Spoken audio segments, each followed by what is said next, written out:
बना तो जिस घर में मैं रहता था वो मिट्टी का घर था। मेरे पिताजी मुश्किल से उसमें एस्बेस्टस शीट डाले थे। आज भी वो मेरा घर है। बहुत सारे लोग मेरे टीम के आते हैं, वो घर आज भी ऐसे ही पड़ा है, लोग देखते हैं उसको। लेकिन उसी के बगल में मैंने 3 फ्लोर का एक बढ़िया बिल्डिंग बनाया जिसमें मैं रहता हूँ। और अभी मैं जहाँ पे हूँ, एक मैं फ्लैट नया परचेज किया है लगभग 1.5 करोड़ रुपये का। तो दोस्तों मैं अपने बारे अगर बताऊँ तो मैं रांची में ही पैदा लिया, मेरा घर रांची में है। और अगर मैं आईएमसी से पहले की बात करूँ तो मेरा जन्म एक बहुत ही गरीब घर में हुआ था। मतलब हम लोग इतना गरीब थे कि मेरे जो फादर हैं पिताजी जो, वो अखबार बेचने का काम किया करते थे।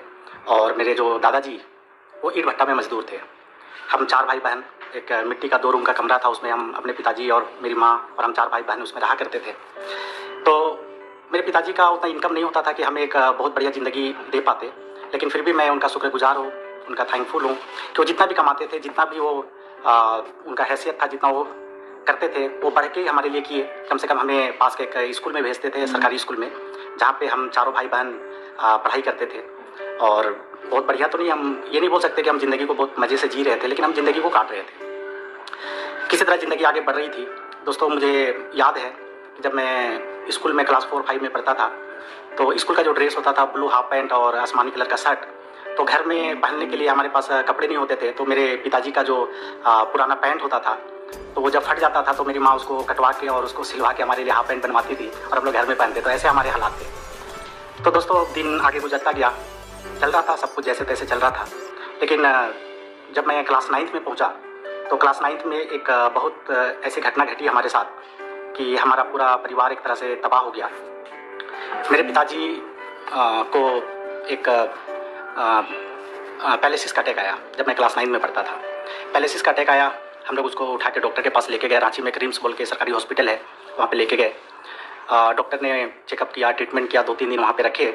और वो चल फिर नहीं पा रहे थे क्योंकि उनका लेफ्ट साइड जो है वो काम करना बंद कर दिया था, उनका नस का प्रॉब्लम आ गया था और मूवमेंट नहीं हो रहा था। तो डॉक्टर छुट्टी दिए एक बात बोल के कि अब ये इनको बेड रेस्ट करना पड़ेगा, ये काम नहीं कर सकते हैं।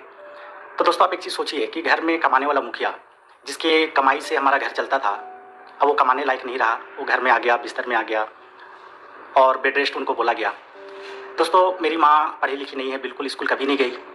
और मैं घर का बड़ा लड़का, मैं क्लास 9th में पढ़ता था, मेरी उम्र लगभग 14-15 साल रही होगी उस टाइम पे। पिताजी का ऐसा कोई इनकम नहीं था कि हमारे लिए कुछ बढ़िया सेविंग या बैंक बैलेंस करके वो छोड़े होते, जिसको हम लोग बुरा वक्त में हम लोग का काम आता। ऐसा भी हमारे साथ कुछ था नहीं। तो कुछ दिन तो हमारा गुजर गया, जैसे तैसे काम चल गया। घर के हालात ऐसे हो गए कि कभी हम सुबह खाए तो रात के लिए दिक्कत हुआ, रात को खाए तो सुबह के लिए दिक्कत हुआ, ऐसे भी हालात हुए। तो मेरी माँ आसपास लोगों के खेत में जाके काम करना चालू की। उस टाइम 20-25 रुपये मुश्किल से उनको दिन में मिलते थे और काम भी रोज़ाना नहीं मिलता था, कभी मिलता था कभी नहीं मिलता था। घर के हालात बुरे हो चले थे, खाने तक को दिक्कत हो गया था। फिर मैं जब घर का हालात देखता था तो मुझे अच्छा नहीं लगता था। फिर मैं सोचा कि मैं घर का बड़ा हूँ, मुझे कुछ करना चाहिए। तो दोस्तों मैं मार्केट में गया, कई लोगों से मिला, काम के सिलसिले में मैं बहुत सारे लोगों से मिला। और बहुत सारे लोगों से मिलकर जब मैं काम मांगा तो लोग मुझे देखते थे, मेरी उम्र को देखते थे और मना कर देते थे कि बच्चों के लिए कोई काम नहीं है। मैं बहुत हताश और निराश हो जाता था, घर वापस आ जाता था। और ये सिलसिला कुछ दिनों तक चल रहा था। फिर अचानक एक दिन मैं घर में बैठा रहा और सोचता रहा क्या करूँ क्या करूँ क्या करूँ। और फिर मेरे दिमाग में एक बात आई कि जो काम मेरे पिताजी करते थे वो काम तो मैं भी कर सकता हूँ, क्योंकि उनका साइकिल घर में पड़ा था, मुझे साइकिल चलाने आता था। दोस्तों मैं पिताजी का साइकिल उठाया और उसी दिन से मैं अखबार बेचने का काम चालू कर दिया। सुबह मैं 4 बजे उठ जाता था, लालपुर चौक बोल के एक अखबार का सेंटर होता था, वहाँ पे जाता था, मैं अखबार लेता था, साइकिल में बांधता था। कस्टमर मेरे पिताजी के बनाए हुए थे, मैं उन कस्टमर से मिला और उनको अखबार देना चालू किया। दोस्तों मैं लगभग 8 बजे घर आता था। तब हमारा जो स्कूल था उस ज़माने में 10 बजे से 4 बजे तक वो स्कूल चलता था। फिर 10 बजे मैं नहा धोवा के खा पी के स्कूल चला जाता था, 4 बजे वापस आता था। और शाम के समय जो कलकत्ता और दिल्ली, मुंबई से जो times of India, Hindustan times type का जो अखबार है वो फ्लाइट से यहाँ पे पहुँचता था। तो मैं दोबारा 4 बजे स्कूल से घर आके फिर खाना वाना खा के 5 बजे फिर मैं जाता था और अखबार फेंक के लोगों को पहुँचा के और फिर मैं 7-8 बजे घर पहुँचता था। ये मेरी ज़िंदगी चल रही थी। दोस्तों मैं जब थोड़ा काम करना चालू किया, अखबार बेचना चालू किया, तो घर के हालात थोड़े ठीक हुए, मतलब खाने पीने का थोड़ा समस्या हमारा दूर हो गया। और ये सिलसिला चलता रहा, कुछ और भी सोचने का समय नहीं मिलता था। लेकिन मैं आपको एक बात बता दूँ, मैं पढ़ने में बहुत मेधावी था, मैं बहुत तेज़ था। और क्लास 1 से लेकर मैं मैट्रिक तक हमेशा फर्स्ट डिवीज़न ही आया। और टीचर भी मुझे बहुत प्यार करते थे, मैं पढ़ाई में बहुत बढ़िया था। सपने थे, मैं भी ज़िंदगी में कुछ करना चाहता था, मैं भी बड़ा आदमी बनना चाहता था। मैं भी चाहता था मेरे पास कार हो, अच्छा लाइफ स्टाइल हो, खूब सारा पैसा हो। ये हर लोगों का सपना होता है, मेरा भी सपना था और मैं महत्वाकांक्षी था, एम्बिशियस था बचपन से ही। लेकिन घर के हालात और ज़िंदगी के हालात ऐसे हो गए कि मैं मतलब मुझे समझ में नहीं आ रहा था कि ये सब कुछ कैसे होगा, क्या हमारा फ्यूचर होगा, क्या हमारी ज़िंदगी होगी, कैसे हमारे हालात ठीक होंगे। खैर वक्त गुजरता गया, मैं ग्रेजुएट हो गया, अखबार बेचता रहा। कुछ सालों के बाद जब मैं और बड़ा हुआ तो मेरी माँ एक दिन मुझे बुला के बोली कि बेटा तुम घर का बड़ा लड़का हो, तुम्हारे बाद 3 भाई बहन और हैं, अब तुम शादी कर लो, क्योंकि तुम शादी करोगे तो बाकी लोगों की, बाकी तुम्हारे भाई बहन का भी शादी होगा। दोस्तों मेरे पास कुछ सेविंग नहीं था, मेरे पास इनकम अच्छा नहीं था, मैं काम अच्छा नहीं कर रहा था और मानसिक रूप से मैं तैयार नहीं था शादी के लिए। मैं टालता गया। हमारे रिलेटिव सारे रांची में ही रहते हैं। तो जब मैं बड़ा हुआ तो मेरे मामा जी, मेरे मौसा जी और बहुत सारे लोग कोई ना कोई रिश्ता लेके हमारे घर पे आ जाते थे। मैं ज़्यादा टाल नहीं पाया और मेरी शादी हुई। जो मेरे साथ अभी मेरी पत्नी बैठी है, उसके साथ मेरी शादी हुई। मेरे ससुर जी मुझे देखने के लिए आए थे, मेरे से पूछे कि बेटा आप क्या करते हैं। मैं उनको बताया कि मैं अखबार बेचने का काम करता हूँ। तो मेरी जो वाइफ है उनके परिवार वाले भी एक नॉर्मल और एक साधारण परिवार से बिलोंग करते थे। तो उन्होंने ज़्यादा कुछ पूछताछ नहीं किया और मेरी शादी हो गई।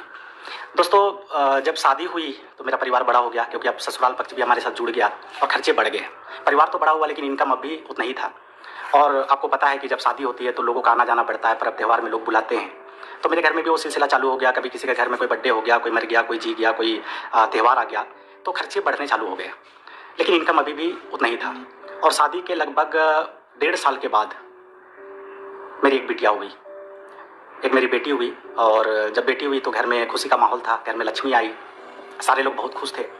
फिर मेरी माँ मुझे बुलाई और बोली कि संजय सुनो, घर में नया जन्म हुआ है, लक्ष्मी आई है और एक हमारी तरफ रिवाज है, शायद सबकी तरफ वो रिवाज होता होगा, छठी करना पड़ता है। और छठी में करना ये होता है कि आपको सारे रिलेटिव को बुलाना पड़ता है, उनको एक पार्टी देना पड़ता है, नए कपड़े देना पड़ता है और एक फंक्शन करना पड़ता है छोटा मोटा।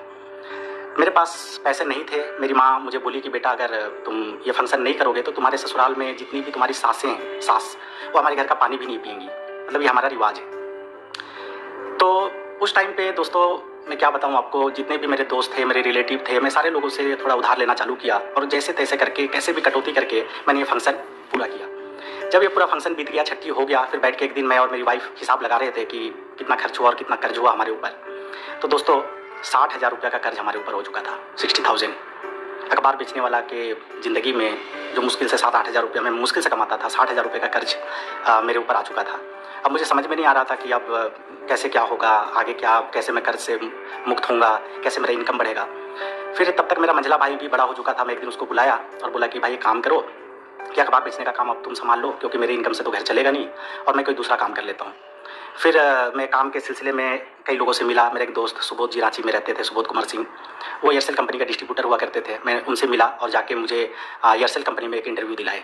मैं वहाँ पे जाके ज्वाइन किया। तो रैंड स्टैंड करके एक थर्ड पार्टी, एक आप ऑफ रोल समझ सकते हैं, मैं वहाँ पे ज्वाइन किया सेल्स एग्जीक्यूटिव में। मुझे पोस्टपेड सिम बेचने का काम मिला। मेरा एक महीने का एक टारगेट होता था कि आपको इतना सिम बेचना पड़ेगा।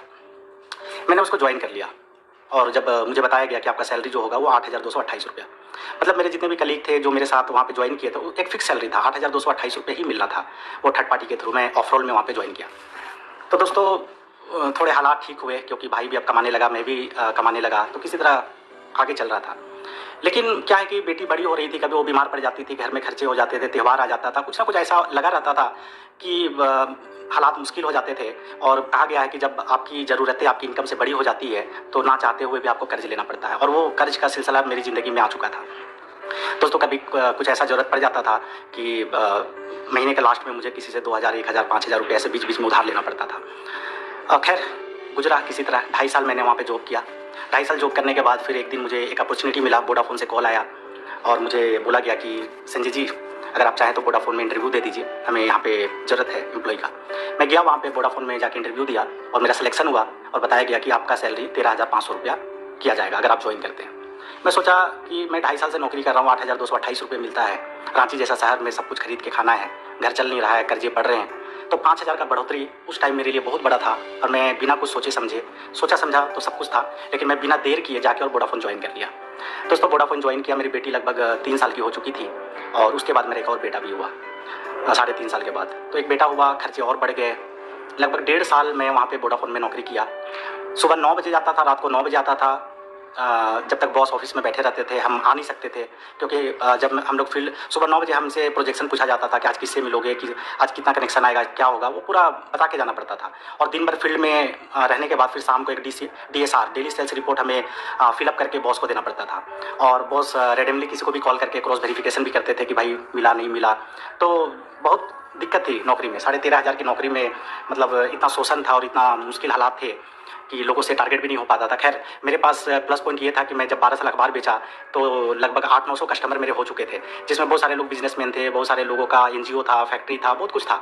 तो रिलेशंस उनके साथ मेरे बहुत अच्छे थे, तो मुझे ज़्यादा दिक्कत तो नहीं होता था, मैं उनसे जाके मिलता था। और चूँकि रिलेशन बढ़िया था और मैं प्लान जब समझाता था तो आसानी से मेरा वो कनेक्शन ले लेते थे, सिम ले लेते थे। तो 1.5 साल वोडाफोन में नौकरी करने के बाद एक दिन बैठ के मैं फिर हिसाब लगा रहा था, तो दोस्तों मैं दंग रह गया। मेरे ऊपर 2.5 लाख रुपए का कर्ज हो चुका था। ये बढ़ते बढ़ते कब 2.5 लाख पे पहुंच गया मुझे पता भी नहीं चला। और जिनको मैं 2,000, 5,000, 10,000 रुपये लिया, ऐसे करके लिया कि 2 महीने में वापस कर दो, अब 2-2 साल हो चुके थे, 3-3 साल हो चुके थे, लेकिन मैं उनको वापस नहीं कर पाता था। बात ये नहीं थी कि मैं उनको वापस करना नहीं चाहता था, लेकिन हालात ऐसे थे कि 13,500 में घर चलाऊँ कि कर्जे वापस करो, खर्चे बढ़ रहे थे, 2 बच्चे हो चुके थे, परिवार बड़ा था, हर कुछ खरीदना था, पॉसिबल नहीं था, सब कुछ चल नहीं पा रहा था। और मैं हमेशा बहुत टेंशन में रहता था, मुझे समझ में नहीं आता था मैं करूँ तो क्या करूँ।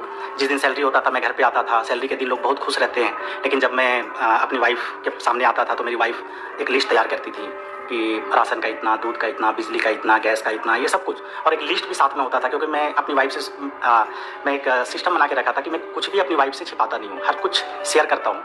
तो मेरी वाइफ जितने लोगों का देनदारी था, जो जिनसे मैं कर्जे लिया था, वो भी लिस्ट में लिख देती थी। लाखों रुपये का हो जाता था, 13,500 रुपये का कोई औकात नहीं था उस देनदारी के ऊपर। तो दोस्तों ऊपर वाला से मैं हमेशा एक चीज़ मनाता था, हमेशा एक चीज़ प्रार्थना करता था। मैं हनुमान जी का भक्त हूँ, मंगलवार को मैं हनुमान जी का पूजा भी करता हूँ, बचपन से ही मैं करता हूँ, मैं बहुत आस्तिक आदमी हूँ। तो जब भी मंगलवार को मैं हनुमान जी के मंदिर पे जाता था, मैं हाथ जोड़ के बोलता था कि भगवान कोई तो रास्ता दिखाओ, कोई तो ऐसा अपॉर्चुनिटी दो कि कम से कम ये गरीबी के दलदल से मैं बाहर आऊँ। और दोस्तों कहा गया है कि जब आप सच्चे दिल से, पूरे मन से जब आप ऊपर वाले से कोई चीज़ चाहते मांगते हैं तो ऊपर वाला एक ना एक दिन आपके लिए वो रास्ता, वो दरवाज़ा खोलता है। दोस्तों एक दिन की बात है, मैं आपसे शेयर करना चाहता हूँ कि मैं वोडाफोन के काम के सिलसिले में एक आदमी से मुझे मिलना था। मैंने उनको कॉल किया कि भाई आप कहाँ पे हैं, तो उन्होंने एक होटल पे मुझे बुलाया। जब उस होटल पे मैं पहुँचा, फिर मैंने उनको कॉल लगाया और बोला कि सर मैं यहाँ पे पहुँच चुका हूँ। तो बोले कि मेरे एक फ्रेंड बाहर से आए हुए हैं और मैं इसी होटल के कमरा नंबर 205 में बैठा हूँ, तो संजय जी थोड़ा वेट करिए आप। 15-20 मिनट के बाद मैं दोबारा कॉल किया कि सर कितना टाइम लगेगा। वो बोले कि संजय जी एक काम करिए, अगर आपको ज़्यादा हड़बड़ी है तो आप दूसरे दिन मिलिए, या फिर आप एक काम करिए यहीं पे आ जाइए। तो मेरे पास कोई दूसरा काम नहीं था। मैं गया वहाँ पे 205 रूम नंबर में। मैं देखा कि एक छोटा सा होटल का एक कमरा था, उसमें एक बेड लगा हुआ था, उसमें एक मोटा सा आदमी बैठा हुआ था और सामने 5-6 चेयर लगा हुआ था, उसमें 4-5 लोग बैठे हुए थे। उसमें से 2 चेयर खाली था। मैं गया और एक चेयर में बैठ गया। वहाँ देखा कि जो मोटा सा आदमी है, जो मेरे लिए अनजान, जिनको मैं पहले से जानता नहीं था, पहचानता नहीं था, वो IMC का ढेर सारा प्रोडक्ट बेड पे रखे हुए थे और लोगों को IMC के बारे में बता रहे थे। मैं इस ख्याल से वहाँ पे बैठा कि कब इनका मीटिंग खत्म होगा, बातचीत खत्म होगा और ये आदमी फ्री होंगे और मैं उनसे अपना वोडाफोन का डिस्कस करूँगा। तो दोस्तों पूरा प्लान सब कुछ बताने के बाद मैं उतना इंटरेस्ट से देख नहीं रहा था, मैं ऐसे चुपचाप बैठा हुआ था, पानी वानी पिया, वहीं पे बैठा। कुछ देर के बाद वो एक ऐसा ब्रीफकेस एक पुराना सा लेकर आए, तो उसको ऐसे उठाए और अपना एक स्टेटमेंट पेमेंट का दिखाए कि मैं इस कंपनी में गोल्ड स्टार पे हूँ और मुझे 19,000 का पे आउट आया, मैं पिछले 3-4 महीने से काम कर रहा हूँ। मुझे लगा कि आदमी 3-4 महीने से काम कर रहे हैं, अभी बताए कि मैं कल टाटा में था, परसों यहाँ था, परसों वहाँ था। वो 10 दिन का शेड्यूल बता रहे थे कि मैं 10 दिन से घर से बाहर निकला। मैं सोचा 19,000 रुपया कमा रहे हैं, इतना टूर कर रहे हैं, होटल ले रहे हैं, लोगों को चाय पिला रहे हैं, कि बस बचता क्या होगा। और मुझे अपने ऊपर प्राउड हो रहा था कि मैं अपने घर में रह के 13,000 रुपया कमा रहा हूँ, 13,500 रुपया कमा रहा हूँ। लेकिन मैं चौंक गया। उन्होंने 2 चेक और दिखाई, स्टेटमेंट दिखाया जो उनके सीनियर का था, जिनका इनकम एक का 2 लाख मेरे ख्याल से 29,000 था और एक का 3,33,000। मैं हिल गया अंदर से कि कैसे मतलब 2-3 साल काम करके लोगों को 2-2, 3-3 लाख रुपए का पे आउट आ सकता है। और दोस्तों मैं उस अनजान शख्सियत जो मेरे लिए आज भगवान है, मैं उनका नाम बताना चाहूँगा। पूरे दिल से मैं बहुत श्रद्धा के साथ उनका नाम लेना चाहूँगा। उनका नाम है मिस्टर मनोज कुमार सिंह, जो मेरे ग्रेट अपलाइन हैं, मुंगेर बिहार के रहने वाले हैं, IMC में क्राउन प्रेसिडेंट हैं। दोस्तों वो एक अनजान शख्स जिनको मैं जानता नहीं था, वो पहली बार मिले। हालात उनके भी ख़राब थे। मुझे याद है उनका जो शर्ट पहने थे, इधर का शर्ट जब पुराना होता है तो फट जाता है, वो शर्ट उनके पास फटा हुआ था।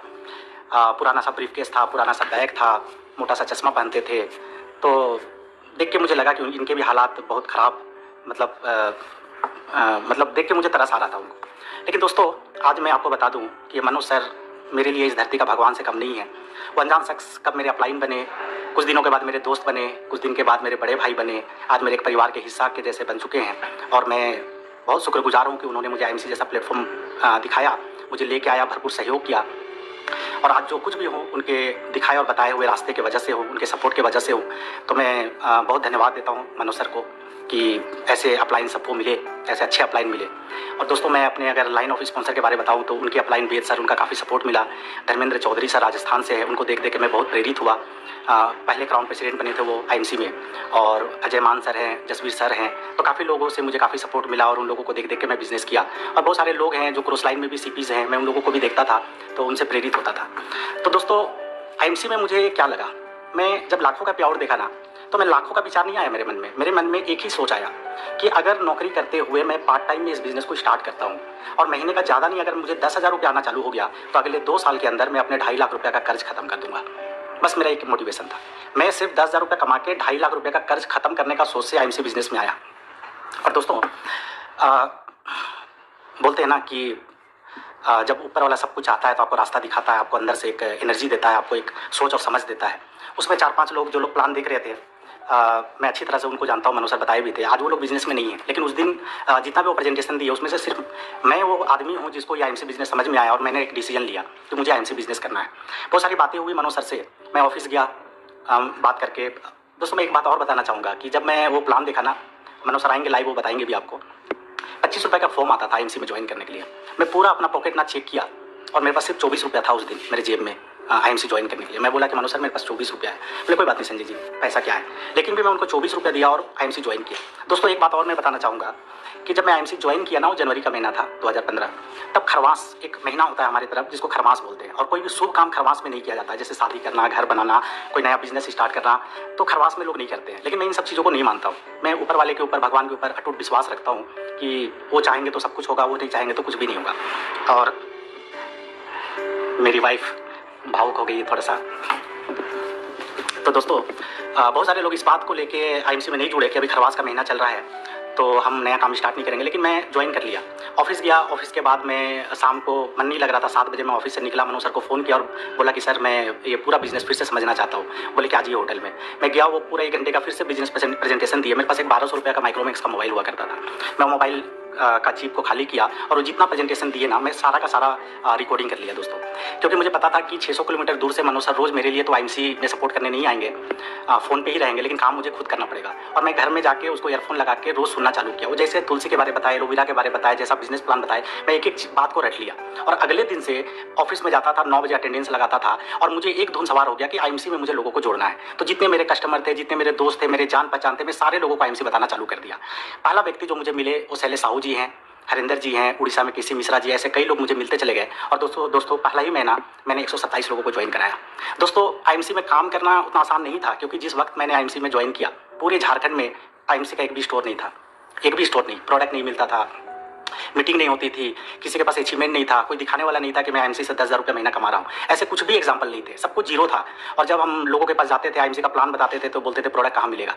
तो हमारे पास कोई जवाब नहीं होता था। हम लोग बोलते थे कि बस बहुत जल्दी खुलने वाला है, मिल जाएगा। तो कई लोग बोलते थे कि अच्छा पहले दुकान खोलो, पहले प्रोडक्ट अवेलेबल कराओ, फिर ज्वाइन कराओ। तो 127 लोगों को ज्वाइन कराया, लेकिन कुछ भी बिजनेस हुआ नहीं। लेकिन मनोज सर कुछ प्रोडक्ट भिजवा दिए थे और कुछ प्रोडक्ट लेके आए थे, वो छोड़ के गए थे। तो 9,333 बीवी का बिजनेस हुआ था फर्स्ट मंथ, और मुझे जो इनकम आया वो 1,029 रुपये आया दोस्त। 1,029 रुपये में बहुत बड़ा मोटिवेशन नहीं आ सकता है। मनोज सर को फ़ोन किया, मनोज सर एक ही बात बोले कि संजय जी ज्वाइनिंग कराने से पैसा नहीं आता है, आईएमसी बिजनेस में जब लोग प्रोडक्ट यूज़ करते हैं तो पैसा आता है। बात मुझे समझ में आ गई। वो बोलेगा आप एक आउटलेट खोल लीजिए। तब 60,000 में एक स्टोर हुआ करता था, मिलता था कंपनी से, लेकिन मेरे पास 60 रुपया नहीं था। मैं 60,000 कहाँ से लाता। एक दोस्त मुझे मिले, उनके साथ बातचीत किया और बहुत समझा बुझा के मैंने रांची में एक स्टोर खुलवाया। जब स्टोर खुला दोस्त, तो अगले महीना कुछ जो प्रोडक्ट है उनके पास आया, और जितने लोग जुड़े थे फर्स्ट मंथ उन सारे लोगों को मैं फ़ोन करना चालू किया। सारे लोगों को फ़ोन करना चालू किया, और उन लोगों को, जो लोग आए उनको प्रोडक्ट दिया, जो नहीं आए उनके घर पे मैं प्रोडक्ट पहुंचाना चालू किया। और मैं शैलेश जी, हरिंदर जी, ठाकुर प्रसाद सिंह, ऐसे जो लोग आज मेरे टीम में चेयरमैन एम्बेसडर, क्राउन एम्बेसडर हो चुके हैं, ये लोग शुरुआती दौर में थे। इनके भी हालात ख़राब थे। शैलेश जी के पास जो मोटरसाइकिल था उसका टायर उड़ चुका था, और नया टायर बदलने का पैसा नहीं था। मुझे याद है कि मैं और शैलेश जी हम दोनों साथ में जाके 170 रुपये का सेकंड हैंड टायर लगाए थे उनके गाड़ी पे, और हम लोग ऐसे हालात में काम चालू किए। तो दोस्तों अगले ही महीना क्या हुआ कि पैसा नहीं होने की वजह से मैं घर पे बैठा था। मेरी वाइफ आई और बोली कि क्या हुआ, आप इतना एमसी में तन मन से काम कर रहे थे, अभी 2 दिन से घर पे बैठे हैं। मैं बोला पैसा नहीं है तो कहाँ जाऊँ, पैसा नहीं था। एक सवाल पूछी कि आपको एमसी के ऊपर भरोसा है? मैं बोला पूरा भरोसा है। आपको अपने ऊपर भरोसा है, आप इसमें कामयाब हो जाएंगे? मैं बोला बिल्कुल भरोसा है। वो अंदर गई, अलमीरा खोली और अपना टोटल ज्वेलरी उठा के मेरे हाथों में रख दी और बोली कि ये काम करिए, इसको बेच दीजिए, जो पैसा आएगा इससे आप एमसी का बिजनेस स्टार्ट कीजिए। दोस्तों मतलब उस दिन मेरी आंखों में आंसू आ गए कि मैं कैसा पति हूँ कि ऐसे दिन आ गए कि वाइफ का ज्वेलरी बेचना पड़ रहा है। एकदम से मुझे हिम्मत नहीं हुआ, मैं 2 दिन टाल दिया, लेकिन तीसरा दिन मेरे पास कोई रास्ता नहीं था, उपाय नहीं था। मैं वो पूरा ज्वेलरी उठाया और जाके मुथूट फाइनेंस में गिरवी रख दिया। मुझे 53,000 रुपये आए। मैं मनोज सर के अकाउंट में डाला। मनोज सर चूँकि यहाँ पे प्रोडक्ट था नहीं, वो बेगूसराय से प्रोडक्ट लेकर ट्रेन पकड़ के रांची आए और हम दोनों सुबह 4 बजे वो मुझे फ़ोन किया। मैं स्टेशन पे गया और कंधे पे लाद के रिक्शे पे लाद के और मैं अपने घर पे लेके आया। दोस्तों अगले महीना सेकंड महीना चल रहा था। शैलेश जी दिन रात मेहनत कर रहे थे, उनके नीचे हरेंद्र जी मेहनत कर रहे थे। शैलेश जी सिल्वर स्टार बने, मेरे दूसरे लेग से एक सुपर स्टार बना और सेकंड मंथ ही मैं गोल्ड स्टार बना। 25,215 रुपये का चेक आया। दोस्तों मैं 25,000 का चेक आया, बहुत ज़्यादा खुश हो गया और घर आके अपनी वाइफ को बताया, वाइफ भी खुश हो गई। लेकिन मैं एक चीज़ रात भर उस दिन सोया नहीं। एक बात मेरे दिमाग में चल रहा था कि मैं 4-4.5 साल से नौकरी कर रहा हूँ। 8,000 से स्टार्ट किया, 13,500 पे पहुँचा। 4.5 साल नौकरी करने के बाद सिर्फ 5,000 का बढ़ोतरी हुआ। अगर अगले 5 साल फिर नौकरी करूँ तो क्या होगा? तो मुझे लगा 5,000 रुपये और बढ़ जाएगा, उससे ज़्यादा कुछ नहीं होगा। और जिस काम को नौकरी करते हुए मैं पार्ट टाइम में कर रहा हूँ, वहाँ से सेकंड मंथ ही 25,000 आया। अब मुझे क्या करना चाहिए? और रात भर सोचते सोचते सुबह मैंने एक डिसीजन लिया कि आज से मैं आईएमसी छोड़ दूंगा और फुल फ्लेजेड आईएमसी करूंगा। घर के लोग बहुत विरोध किए, मेरी वाइफ भी समझाई कि पहले एक जगह से पैसा आता था, अब दूसरे जगह से आ रहा है, कोई तीसरा काम ढूंढ लीजिए, जहाँ से आ रहा है उसको क्यों आप छोड़ने का बात कर रहे हैं। तो दोस्तों मैं किसी का कुछ नहीं सुना, क्योंकि जो विश्वास और जो मुझे फ्यूचर दिख रहा था आईएमसी में, शायद मेरे घर वालों को नहीं दिख रहा था, मेरे भाई को नहीं दिख रहा था, मेरी वाइफ को नहीं दिख रहा था। मैंने जाके 3 मार्च 2015 को जाके रिजाइन कर दिया वोडाफोन, फुल फ्लेजेड काम करना चालू किया दोस्तों। और 5वां महीना मेरा चल रहा था, मैं रूबी स्टार बना, 84,000 का चेक आया। दोस्तों आज आईएमसी से मैं लाखों रुपया कमा रहा हूँ, लेकिन वो 84,000 का जो चेक से जो मुझे खुशी मिला ना, आज तक मुझे किसी चीज़ से खुशी नहीं मिला। मुझे ऐसा लगने लगा कि मैं महीने का 1 लाख रुपया कमा रहा हूँ और मेरे सारे दुख दूर हो जाएंगे। मैं बहुत ज़्यादा खुश हो गया। और बोलते हैं ना दोस्त कि आप जब आप काम करते हैं तो काम होता है, और काम होता है तो पैसा आता है, अचीवमेंट आता है, और जब अचीवमेंट आता है तो कॉन्फिडेंस भी आपका बढ़ता है। मेरा कॉन्फिडेंस बढ़ चुका था। मैं फुल फ्लेजेड काम करना चालू कर दिया, आउटलेट खुलना चालू हो गया, जगह जगह पे प्रोडक्ट आना चालू हो गया, और मेरे साथ मेरे टीम के लोगों का भी चेक आना चालू हो गया। वो सब कुछ मैं लोगों को दिखाया, काम बढ़ता चला गया। काम बढ़ते बढ़ते जब 10वां महीना था, 10 महीने के अंदर इस कंपनी में मैं चेयरमैन बना। 19,30,000 बीवी मेरा गया था चेयरमैन में, और जो मुझे पे आउट बना वो 2,84,692 रुपया। ये 10वां महीना का मेरा पे आउट था। दोस्तों मेरे घर वालों को यकीन नहीं हो रहा था, मुझे खुद यकीन नहीं हो रहा था, क्योंकि मैं 10, 12, 15 हज़ार से ज़्यादा कमाता नहीं था। उससे ज़्यादा मेरा सोच नहीं था। 10,000 कमाने का सोच के मैं आईएमसी में आया, लेकिन 2,84,000 रुपया आया तो घर में दिवाली होली वाला माहौल हो गया। मेरे ससुराल में मेरी वाइफ बताई तो मेरे ससुर जी को विश्वास नहीं हुआ, मेरे रिश्तेदारों को विश्वास नहीं हुआ, किसी को विश्वास नहीं हो रहा था। 2,84,000 मतलब 3 लाख का पे आउट एक हम जैसे गरीब और मिडिल क्लास फैमिली के लिए एक सपना होता है, और वो सपना हकीकत में बदल चुका था। दोस्तों काम करता गया, मेहनत करता गया, और एम्बेसडर, क्राउन एम्बेसडर लेवल बढ़ता गया, लोग बढ़ते गए, बिजनेस होता गया, इनकम बढ़ता गया। और 2.5 साल के अंदर इस कंपनी में मैं क्राउन प्रेसिडेंट बना। क्राउन प्रेसिडेंट जब मैं बना तो मेरा इनकम लगभग 7.5 लाख रुपया था। और दिल्ली में एक सेमिनार हुआ, शिल्पा शेट्टी जी आई, उनके हाथों से पिन मिला, बहुत अच्छा लगा। मतलब मुझे विश्वास नहीं हो रहा था कि शिल्पा शेट्टी मेरे सामने है। सत्यन सर मुझे ट्रॉफी दिया, अशोक सर मुझे ट्रॉफी दिए। मुझे मतलब ऐसा 30-35 हज़ार लोगों के बीच में मान सम्मान मिला, जो मेरे लिए एक सपने से कम नहीं था। और दोस्तों मेरे लिए एक बहुत अनमोल दिन था वो। दोस्तों 4 साल के अंदर इस कंपनी का मैं टॉप पे आउट भी लिया हूँ। पिछला साल में अप्रैल 2019 में मेरा जो पे आउट था वो 30,05,000 रुपये का था। खैर उस समय ऑफर चल रहा था, लेकिन फिर भी एक महीने में 30,000, और उस महीने पूरे कंपनी का 1 नंबर का पे आउट था। तो दोस्तों मैंने बहुत फास्ट काम किया आईएमसी में। और अगर मैं अपना अचीवमेंट बताऊँ तो पहला साल मैं इस कंपनी से 18 लाख रुपये कमाया था। दूसरा साल मैंने 57 लाख रुपये कमाए। तीसरा साल मैंने 96 लाख रुपये कमाए। पिछला साल मेरा चौथा साल था, उसमें मैंने 1,25,00,000 रुपये कमाए। और अभी रिसेंटली आप लोगों ने मेरा चेक देखा होगा, 1,78,79,000, लगभग 1,80,00,000 के आसपास मैंने कमाए। तो 5 साल के अंदर मैंने लगभग 5 करोड़ रुपये आईएमसी बिजनेस से कमाए। दोस्तों बहुत अच्छा लगता है। कभी कभी मैं सोचता हूँ कि मेरे जैसा आदमी जिनके पास कोई रास्ता नहीं था, जिसके पास कोई अपॉर्चुनिटी नहीं था, कोई फैमिली से बैकअप नहीं था, कोई सपोर्ट करने वाला नहीं था, लेकिन एक अपलाइन, एक सिस्टम, एक विश्वास, एक जुनून, एक चाहत आदमी को कहाँ से कहाँ पहुँचा देता है। वो सब कुछ आपके अंदर होना चाहिए, जो मेरे अंदर था। मैंने उसका भरपूर उपयोग किया। मैं 7 बार फॉरेन ट्रिप कर चुका हूँ। अभी फुकेट जाना है। आपको पता होगा कि अभी इस साल कंपनी का स्विट्जरलैंड टूर चल रहा था, जिसमें 2 ही लोग क्वालिफाई किए, उसमें से एक मैं हूँ। मुझे बहुत खुशी हुआ कि मैं स्विट्जरलैंड टूर भी क्वालिफाई किया, जो मेरी वाइफ के साथ ये कोरोना वायरस खत्म होगा तो शायद कंपनी प्लान करेगी तो हम लोग जाएंगे। एक ड्रीम कंट्री होता है। थाईलैंड, मलेशिया बहुत सारे लोग जाते हैं, लेकिन स्विट्जरलैंड एक ड्रीम मैं कभी सपने में नहीं सोचा था कि मैं स्विट्ज़रलैंड भी घूमूंगा, और वो घूमा मैं। दोस्तों मैं जब चेयरमैन बना तो जिस घर में मैं रहता था वो मिट्टी का घर था। मेरे पिताजी मुश्किल से उसमें एस्बेस्टस शीट डाले थे। आज भी वो मेरा घर है, बहुत सारे लोग मेरे टीम के आते हैं, वो घर आज भी ऐसे ही पड़ा है, लोग देखते हैं उसको। लेकिन उसी के बगल में मैंने 3 फ्लोर का एक बढ़िया बिल्डिंग बनाया जिसमें मैं रहता हूँ। और अभी मैं जहाँ पे हूँ, ये मैं फ्लैट नया परचेज़ किया है लगभग 1.5 करोड़ रुपये का। ये अभी इस पर काम चल रहा था और 10 दिन का और काम बचा है इसमें। लॉकडाउन की वजह से अभी थोड़ा काम रुक गया है। दोस्तों मैंने एक प्लॉट भी लिया है। मैंने चेयरमैन बनने के बाद एक पहला कार लिया था। एक सपना देखता था कार का, मैं सोचता था कि कभी सेकेंड हैंड एक अल्टो हो जाए, लेकिन पहला ही कार मैं मारुति बैलेनो लिया 7 लाख रुपये का। सीपी बनने के बाद मैंने दूसरा एक कार लिया BMW, और तीसरा अभी धनतेरस में मेरी वाइफ को एक गिफ्ट कार किया मारुति सियाज। तो आज मेरे पास 3 कार है, जिसमें 2 कार मैं इस फ्लैट में ही रखता हूँ, एक कार मेरे घर पर रहता है, चूँकि वहाँ पर एक ही कार का पार्किंग है। तो दोस्तों इन 5 सालों में IMC ने पूरी ज़िंदगी बदल दी, और जो